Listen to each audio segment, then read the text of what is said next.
Welcome back to all of you a new video again guys. आज है basic English grammar का class 3 और आज के इस क्लास में आप सीखने वाले हैं डू टच और डीड के प्रयोग के बारे में बिल्कुल डिटेल में। इस वीडियो को देखने के बाद आपका डू टच और डीड से जुड़ी सारी प्रॉब्लम सॉल्व हो जाएंगी। तो देखिए, सबसे पहला जो यूज है जहाँ पे हम डू टच का प्रयोग करते हैं वो है प्रेजेंट इंडेफिनिट टेंस में। प्रेजेंट इंडेफिनिट टेंस में निगेटिव और इंट्रोगेटिव सेंटेंसेज में हम डू और डच का प्रयोग करते हैं। यहाँ पे डिड का प्रयोग नहीं होता है, केवल डू और डच का प्रयोग होता है प्रेजेंट इंडेफिनिट टेंस में निगेटिव और इंट्रोगेटिव सेंटेंस में। अब देखिए, यहाँ पे आप सोच रहे होंगे कि निगेटिव और इंट्रोगेटिव सेंटेंस में हम डू डच का प्रयोग क्यों करते हैं।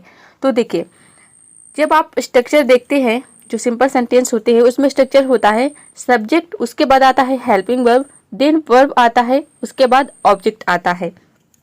तो जब भी हम निगेटिव में नॉट लगाते हैं तो नॉट हम कब लगाते हैं? हेल्पिंग वर्ब के बाद ही नॉट लगाते हैं।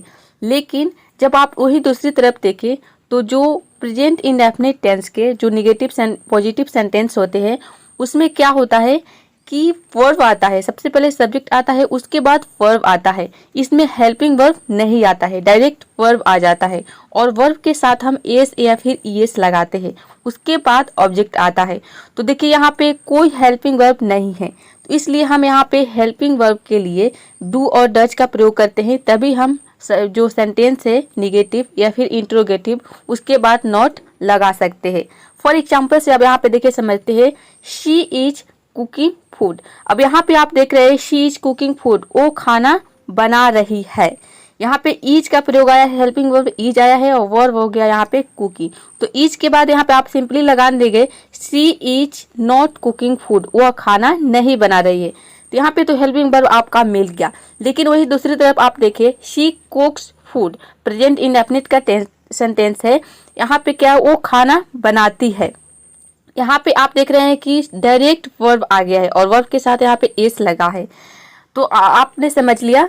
अब देखिए, यहाँ पे जो नीचे वाला सेंटेंस है इसी को आप यदि निगेटिव बनाना चाहते हैं, मतलब कि यदि नहीं का सेंस आ रहा है तो आप बनाएंगे शी डोंट कुक फूड। अब यहाँ पे डोंट नहीं रहता, यदि आपने डू का यूज नहीं किया होता तो उसको आप नॉट नहीं लगा पाते।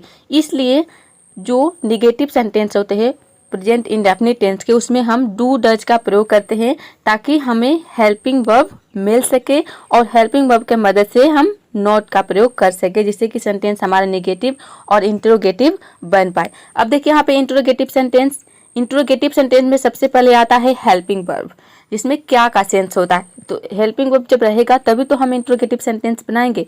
तो देखिए, यार इसमें हेल्पिंग वर्ब तो सिंपली दिया है, सबसे पहले इज आ गया, इज शी कुकिंग फूड, क्या हुआ खाना बना रही है। अब इसमें डू आ गया, क्योंकि हेल्पिंग वर्ब चाहिए इसलिए हम यहाँ पे डू का प्रयोग करें, डू शी कुक फूड। तो पहला यूज आपने समझ लिया कि पहला यूज जो है इसका यूज हम डू और डच का यूज पहला जो है प्रेजेंट इंडेफिनिट टेंस में निगेटिव और इंट्रोगेटिव, ये हो गया निगेटिव और नीचे वाला हो गया इंट्रोगेटिव। इसके अलावा क्वेश्चन वाले सेंटेंस में भी बनाते हैं, WH फैमिली में भी बनाते हैं, डू और डच का यूज करते हैं। तो आपने समझ लिया कि डू और डच का यूज कहाँ पे करते हैं और क्यों करते हैं हेल्पिंग वर्ब के लिए करते हैं, क्योंकि नॉट का प्रयोग हम किसके बाद करते हैं? हेल्पिंग वर्ब के बाद ही हम नॉट का प्रयोग कर सकते हैं। तो इसलिए हम डू और डच का मदद लेते हैं हेल्पिंग वर्ब उसके बाद नॉट लगाने के लिए। तो देखिए, यहाँ पे जैसे कि आप देख सकते हैं शी डू नॉट को हम शॉर्ट फॉर्म में बोलते हैं डोंट कुक फूड। तो आई होप रूल नंबर 1 आपने समझ लिए होंगे। चलिए अब देखते हैं नेक्स्ट रूल। अब देखिए, जो दूसरा यूज है वो है डीड का यूज। डीड का यूज हम पास्ट इंडेफिनिट टेंस में करते हैं और पास्ट इंडेफिनिट टेंस में निगेटिव और इंट्रोगेटिव सेंटेंसेज में करते हैं। क्योंकि देखिए, यहाँ पे पास्ट के सेंटेंस है जैसे कि सब्जेक्ट, उसके बाद helping verb, then verb, then object. जैसे कि आप देख सकते हैं एग्जांपल है शी वॉज कुकिंग फूड, वो खाना बना रही थी। ये भी पास्ट का सेंटेंस है, वो खाना बना रही थी, यहाँ पे पास्ट की बात हो रही है। तो यहाँ पे तो आपको हेल्पिंग वर्ब मिल गया वॉच। तो इसके बाद यदि आपको इसको निगेटिव बनाना हो तो आप बना दोगे she watch not cooking food. तो यहाँ पे वॉच के बाद आपने नॉट लगा दिया। लेकिन वहीं दूसरी तरफ आप देखें, जो पास्ट इंडेफिनिट के टेंस होता है उसमें स्ट्रक्चर होता है, सबसे पहले आता है सब्जेक्ट, उसके बाद V2 यानी कि वर्ब का सेकेंड फॉर्म आता है, देन ऑब्जेक्ट। तो यहाँ पे आप देख रहे हैं कि सब्जेक्ट के बाद डायरेक्ट वर्ब आ गया, इसमें हेल्पिंग वर्ब नहीं आया है, इसलिए हम यहाँ पे हेल्पिंग वर्ब के लिए क्या प्रयोग करते हैं, डीड का प्रयोग करते हैं, ताकि इसके बाद हम नॉट लगा सके नेगेटिव सेंटेंस में और इंट्रोगेटिव सेंटेंस में। फॉर एग्जांपल शी कुक्ड, अब यहाँ पे देखिए शी हो गया सब्जेक्ट और कुक्ड हो गया वर्ब के सेकेंड फॉर्म, यानी कि उसने खाना बनाया, इसका मतलब हुआ। अब इसका निगेटिव बनाना हो तो आपको डीड का प्रयोग लेना पड़ेगा, क्योंकि निगेटिव बनाने के लिए हम चाहिए हेल्पिंग वर्ब, तभी हम उसके बाद नॉट लगा सकते हैं। तो ये हो जाएगा शी डिडंट कुक फूड, उसने खाना नहीं बनाया। अब यहाँ पे डिड नॉट को हम शॉर्ट फॉर्म में बोलते हैं डिडंट। अब देखिए यहाँ पे इंट्रोगेटिव बनाने हो, यहाँ पे तो आप इंट्रोगेटिव बना दोगे क्योंकि सबसे पहले आता है इसमें हेल्पिंग वर्ब, तो यहाँ पे वॉज पहले से ही दिया है, ये हो जाएगा वॉज शी कुकिंग फूड, क्या वो खाना बना रही थी। अब यहाँ पे देखिए जो नीचे है डिड हो जाएगा, हेल्पिंग वर्ब यहाँ पे मिल गया डिड शी कुक फूड, क्या उसने खाना बनाया, क्या उसने खाना बनाया, ये हो गया इंट्रोगेटिव सेंटेंस। इसके अलावा इसका प्रयोग WH फैमिली में या फिर क्वेश्चन में भी करते हैं।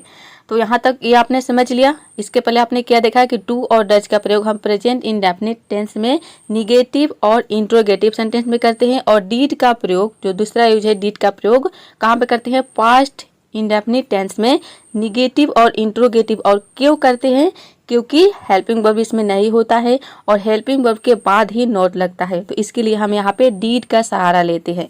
चलिए तो यहाँ तक आपने समझ लिया। आप देखते हैं नेक्स्ट रूल। अब देखिए यहाँ पे देखते हैं कि कहाँ पे हम डू डज का प्रयोग करते हैं और कहाँ पे डीड का प्रयोग करते हैं। तो देखिए प्रेजेंट में हम यदि कोई सेंटेंस प्रेजेंट की हो, प्रेजेंट की बात हो रही हो, तो वहाँ पे हम डू या फिर डज का प्रयोग करते हैं। लेकिन अगर पास्ट की बात हो रही है, पास्ट के बारे में हम बात करें, यानी कि जो बीत गई हो उसके बारे में बात कर रहे हैं, तो वहाँ पे डीड का प्रयोग करते हैं। और डज का प्रयोग हम कब करते हैं, ही शी इट नेम, यदि किसी सेंटेंस में हमारा subject he she it name in चारों में से कोई भी सब्जेक्ट हो तो वहाँ पे हम डज का प्रयोग करते हैं। और डू का प्रयोग बाकी सभी, यानी कि ही शी इट नेम इन चार को छुड़ाकर सभी के साथ, जैसे कि वी दे यू एटसेट्रा, सभी के साथ हम क्या प्रयोग करते हैं, डू का। उसके अलावा जो पास्ट के सेंटेंस होते हैं उसमें ऑल सब्जेक्ट, यानी कि पास्ट के सेंटेंस में सभी सब्जेक्ट के साथ हम डीड का प्रयोग करते हैं। सब्जेक्ट चाहे कोई भी हो, चाहे ही शी इट नेम हो या फिर वी दे यू एटसेट्रा, कोई भी सब्जेक्ट हो उसमें हम डीड का प्रयोग करते हैं यदि सेंटेंस हमारा पास्ट की हो। चलिए अब देखते हैं नेक्स्ट। अब यहाँ पे कुछ एग्जांपल देखते हैं। मैं गेम नहीं खेलता हूँ, आई डोंट प्ले गेम्स। यहाँ पे डू के बाद नॉट आया है और डू नॉट को हम शॉर्ट फॉर्म में बोलते हैं डोंट। मैं गेम नहीं खेलता हूँ, कौन सा टेंस हो गया, प्रेजेंट इंडेफिनिट का और नेगेटिव सेंटेंस है, इसलिए हम यहाँ पे डू का प्रयोग किए हैं। वह टीवी नहीं देखता है, शी डजंट वॉच टीवी, वह टीवी नहीं देखती है, यहाँ पे होगा वह टीवी नहीं देखती है, तभी यहाँ पे शी होगा, शी डजंट। अब यहाँ पे देखिए शी सब्जेक्ट हमारा क्या आया है, शी आया है, क्योंकि मैंने पहले ही बताया है कि यदि आपका subject she he she it name इनमें से कोई अगर आ जाता है और सेंटेंस प्रेजेंट का हो तो वहाँ पे आपको डज का प्रयोग करना है, इसलिए हमने यहाँ पे डज का प्रयोग किया है। और नहीं का सेंस आ रहा है तो ये हो जाएगा डजंट या फिर डज नॉट, अलग अलग भी बोल सकते हैं। She doesn't watch TV. यदि आप स्पोकन इंग्लिश सीख रहे हैं तो आप इसको शॉर्ट फॉर्म में सीखें, ये इजी रहेगा बोलने के लिए। नेक्स्ट है मैंने चाय नहीं पिया, आई डिडंट हैव टी। मैंने चाय नहीं पिया, ये कौन सा टेंस हो गया, ये हो गया पास्ट इंडेफिनिट टेंस और इसमें डिड का प्रयोग होगा। उसने खाना नहीं खाया, शी डिडंट ईट फूड, ये कौन सा टेंस होगा, ये भी हो गया पास्ट इंडेफिनिट का शी। अब यहाँ पे देखिए सब्जेक्ट चाहे आई हो चाहे शी हो, यहाँ पे शी के लिए मैंने डजंट का प्रयोग किया, लेकिन पास्ट में आपको कोई भी सब्जेक्ट हो डिड का ही प्रयोग करना है, शी डिडंट ईट फूड। तो यहाँ तक आपने समझ लिया। चलिए अब देखते हैं नेक्स्ट रूल। डज और डीज का जो तीसरा प्रयोग है वो है सिंपल सेंटेंसेज में। इसका प्रयोग हम सिंपल जो सेंटेंसेज होते हैं, यानी कि जो टेंस से रिलेटेड सेंटेंसेज नहीं होते हैं, उसमें निगेटिव और इंट्रोगेटिव के जो सेंटेंसेज होते हैं, जो सिंपल सेंटेंसेज होते हैं, और उसमें जो निगेटिव और इंट्रोगेटिव के सेंटेंसेज होते हैं उसमें हम डू डज और डीड तीनों का प्रयोग करते हैं। यदि सेंटेंस प्रेजेंट की हो तो डू डज, और सेंटेंस पास्ट की हो तो डीड का प्रयोग करते हैं। जैसे कि मेरे पास मोबाइल नहीं है, तो वहाँ पे डू डज का प्रयोग करते हैं। मेरे पास मोबाइल नहीं था, था मतलब कि ये पास्ट की सेंटेंस हो गया, पास्ट की बात कर रहे हैं कि पास्ट में आपके पास मोबाइल नहीं था, तो वैसे में हम डीड का प्रयोग करते हैं। और निगेटिव का मतलब है कि नहीं का सेंस आना चाहिए। इंट्रोगेटिव मतलब कि प्रश्नवाचक वाक्य होना चाहिए। और क्या का सेंस आना चाहिए, जैसे कि क्या आपके पास मोबाइल नहीं है, इस तरह से। आप देखिए यहाँ पे जो प्रेजेंट की सेंटेंस हो उसमें डू और डज का प्रयोग करते हैं और पास्ट की सेंटेंस में डीड का प्रयोग करते हैं। इसमें देखिए हैज, हैव और हैड होता है। हैज में यदि सेंटेंस में हैज आ रहा है तो इसके साथ ही, शी, इट, नेम का प्रयोग, यानी कि यदि हमारा subject he, she, it, name हो तो हम हैज का प्रयोग करते हैं। और इसके अलावा यानी कि ही, शी, इट, नेम को छोड़कर कोई भी सब्जेक्ट हो, जैसे कि वी, दे, यू एटसेट्रा, तो उसके साथ हम हैज का प्रयोग करेंगे। और ऑल सब्जेक्ट, यदि सेंटेंस पास्ट की हो, पास्ट के बारे में यदि हैड का प्रयोग हो रहा है तो हैड में हम सभी सब्जेक्ट के साथ हैड का प्रयोग करते हैं। तो यहाँ तक तो आपने समझ लिया। चलिए अब आगे देखते हैं। जैसे कि देखिए आपको बोले हो कि मेरे पास पैसा नहीं है, आई डोंट हैव मनी। इसमें सबसे पहले सब्जेक्ट आता है, उसके बाद नहीं का सेंस आ रहा है तो डोंट का प्रयोग करते हैं। डू नॉट को शॉर्ट फॉर्म में डोंट बोलते हैं। और उसके बाद हैव, देन मनी। मेरे पास पैसा नहीं है, आई डोंट हैव मनी। उसके पास नया शर्ट नहीं है, उसके पास, अब यहाँ पे देखिए उसके के लिए आई हो गया है, यहाँ पे ही होगा, उसके के लिए ही होगा। ही डजंट, अब यहाँ पे देखिए सब्जेक्ट ही आ रहा है तो ही के साथ हम डज का प्रयोग करेंगे।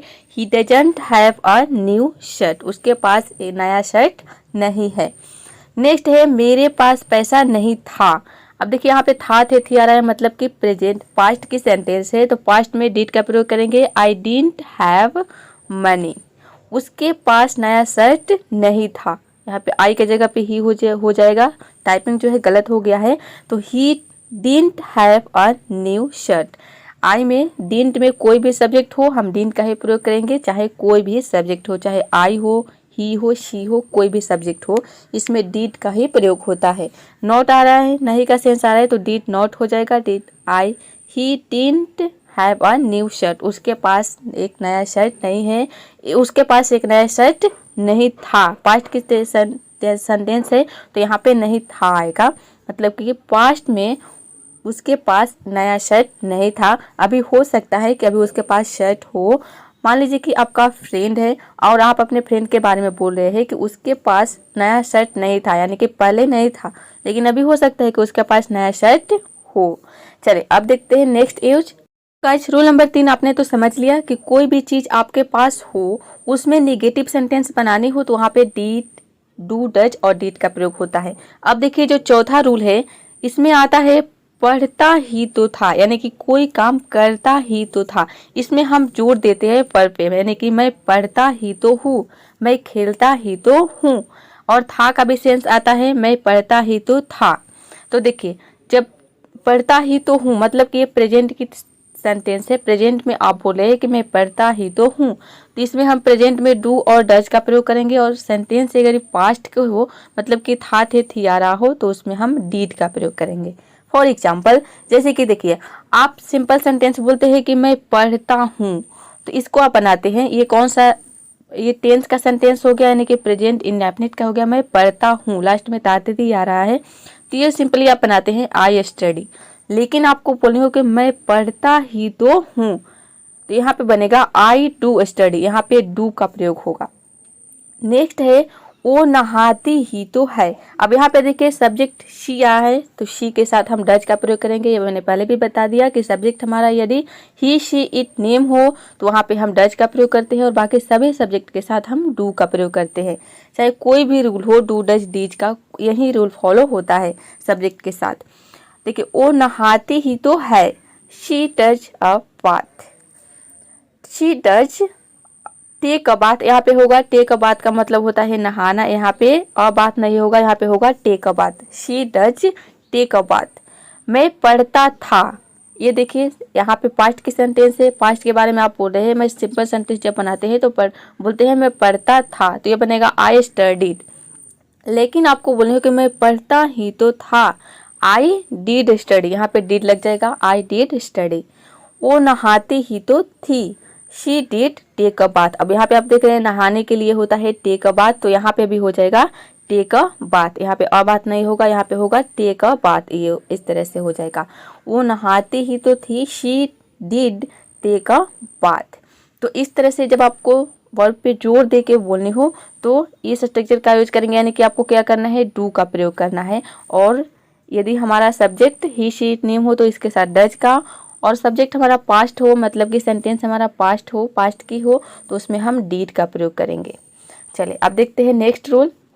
बिल्कुल जीरो से, बिल्कुल बेसिक से इंग्लिश पढ़ना और लिखना सीखना चाहते हैं तो आपको जाना है चैनल के प्लेलिस्ट में। वहाँ पे आप देखेंगे जीरो से इंग्लिश पढ़ना और लिखना सीखे। उसमें आपको 30 क्लास मिल जाएंगी। यदि आपने सारी क्लास देख लिए तो आपको इंग्लिश पढ़ना और लिखना 100% आ जाएगा।